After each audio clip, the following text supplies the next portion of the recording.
Hello everyone, আজকে আমি নুডলসের ঝোল রান্না করব।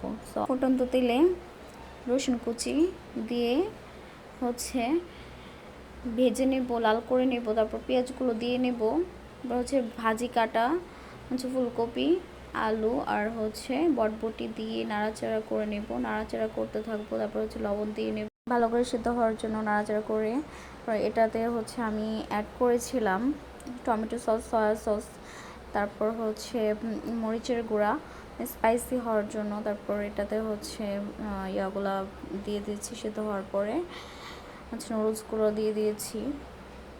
নুডলসগুলো দেওয়ার পর হচ্ছে কিছুক্ষণ নাড়াচাড়া করে নেব। তারপর হচ্ছে এটাতে পানি দিয়ে নেব, পানি দিয়ে হচ্ছে নাড়াচাড়া করতে থাকবো। নাড়াচাড়া করতে করতে এটা সিদ্ধ হওয়ার জন্য কিছুক্ষণ রেখে দেব। আমি আবারও পানি দিয়েছিলাম, পানির পরিমাণটা কম হয়ে গিয়েছিলো এই জন্য। তো আপনারা পরিমাণ মতো পানি দিয়ে নেবেন। এখন আমি কিছুক্ষণ রেখে দেওয়ার পরে হচ্ছে এটা সিদ্ধ হয়ে গিয়েছিল।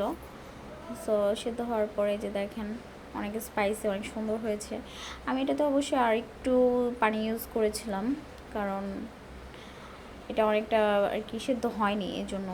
তো আপনারা যারা হচ্ছে ঘরে মানে সিদ্ধ করার ঝামেলা ছাড়া যদি নুডলস রান্না করতে পারেন, এই পদ্ধতিতে রান্না করতে পারেন, অনেক খেতে কিন্তু দারুণ ছিল।